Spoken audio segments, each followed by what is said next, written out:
Yesterday we talked about taking the dis out of dysfunction, and that is don't disrespect people just because they're struggling with severe dysfunction. Today we're going to talk about some of the ways to deal with your own dysfunction or that of people very, very near to you. We'll talk about a couple specific areas. One of the ways we'll talk about is addiction. If there is someone in your world who struggles with drug addiction, alcoholism, severe eating disorders, whether that's anorexia or bulimia or really, really overeating,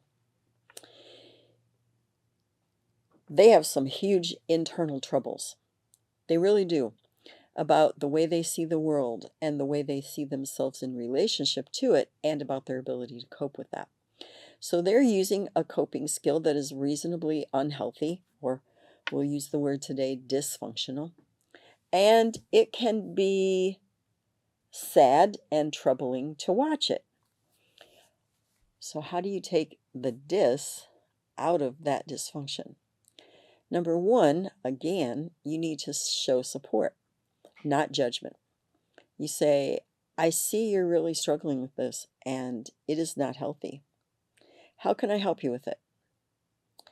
Can I help you by holding you accountable and asking you once a week how you're doing with this? Can I help you by getting you into a treatment program? Can I help you by limiting your access to things?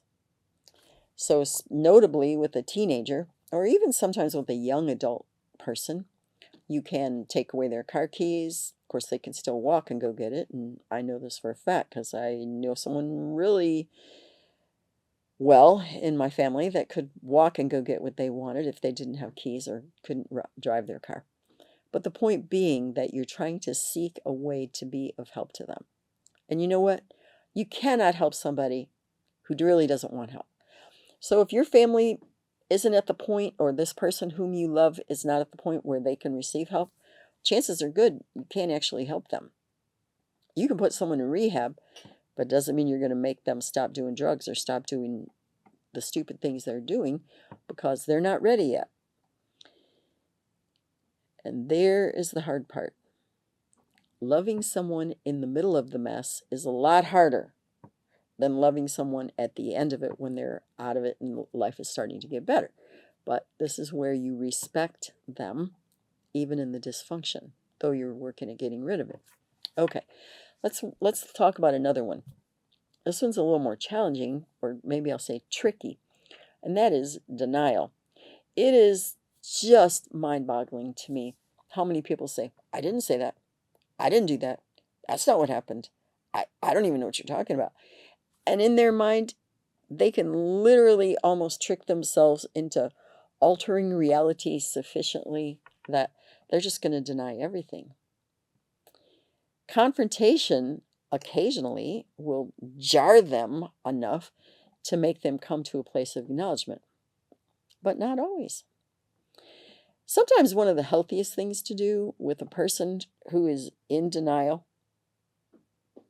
is leave them there, but don't participate with them. Literally say out loud to them, oh, and to yourself, I know you need to deny this right now, but still, this is what happened. And it hurt me, it angered me, it frustrated me, it is hurting me, it is angering me, and I can't participate with you. It's so convenient that you can deny all this. It doesn't change what you did, what you said, nor the effects of it.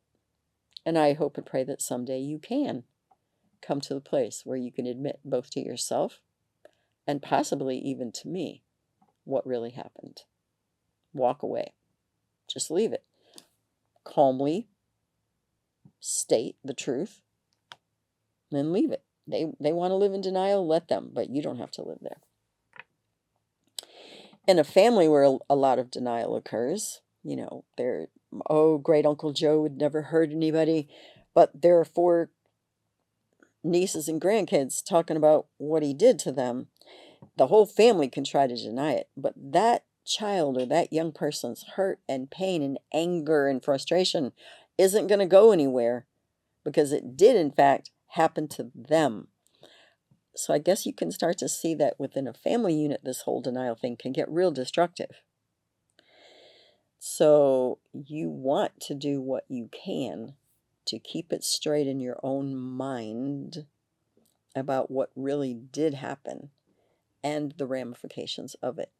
Because a healthy coping skill is to acknowledge what you're feeling, acknowledge what happened that brought that about, and do some cleanup. Like, let's not continue to do this behavior or this set of actions that are causing all this.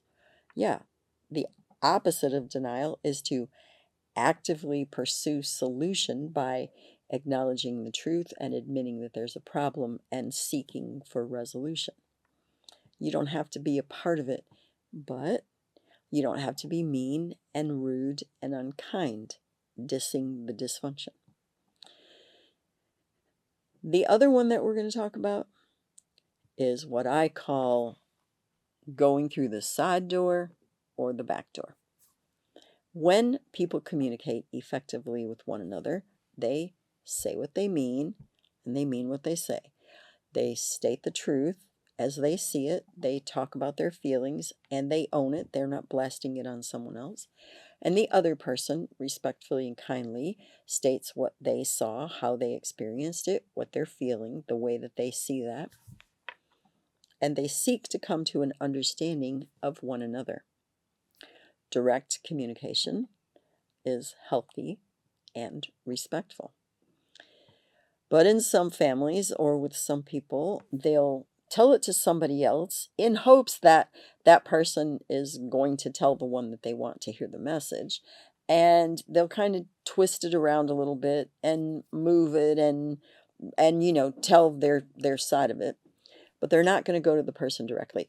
When you deal with a family that has this kind of dysfunction or this level of dysfunction, it is really frustrating. I'm telling you, as a counselor and as a friend, this has to be one of the most personally frustrating things I know. Well, so-and-so said this about so-and-so. Then person A finally heard this and they were furious. Well, no joke, because you didn't have enough respect or courtesy to show up and tell me what you were thinking or tell me how it was to you or how you were feeling. And you know what? I can't deal with that. Because then if I go to this person, they're like, well, I never said that. Well, oh my word. Yeah, they didn't have the guts to say it to your face. So they didn't say it to you, but they said it to your mom or they said it to your sister. They said it to your best friend or your next door neighbor. They said it to someone so you were going to hear about it, but they can't have the conversation with you. Wow. Yeah, this is really, really very unhealthy and pretty pervasive dysfunction. Because when a kid is brought up in this kind of environment, go tell your dad blah, blah, blah, and heaven help the kid when the mom and dad are divorced. Be sure and tell your mom, da, da, da. If you're a kid, if you're somewhere between 12 and 17 and you're listening to me right now, and your mom and dad play this with you, here's how you handle that. You look at them and say, I'm not going to tell them.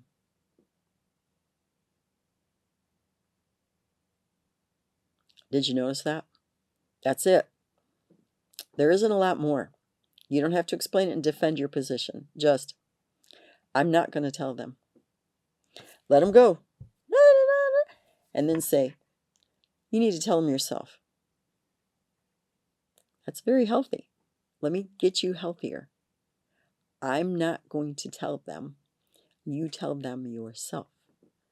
And oh my goodness, this works with everybody, whoever that person is. But yeah, I am not going to tell them. You tell them yourself. No kidding.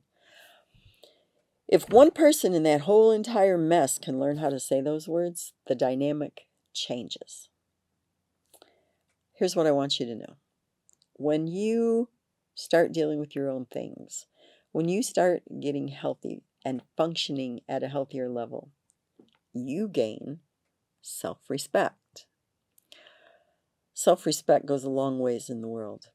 When others around you start changing, even if it's just a little bit, you need to give them respect also. Say, I really respect that you are changing this. It is so difficult to change. That's awesome. I am really proud of you, and I want to commend you for the work. that you are putting in to make this different. My challenge question for you is this: are you willing to do the work? Are you willing to look at your own dysfunction? And are you willing to begin to institute changes so that you can become healthier, so you can function in the world in an improved and honestly a way that you can respect in yourself? Don't be discouraged that you're dysfunctional, but don't stay there either.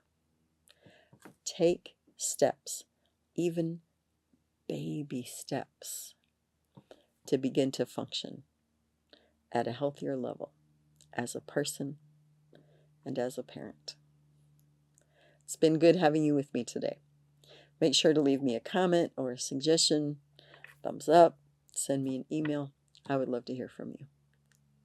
You may find additional information on our paintabeautifulpicture.com website.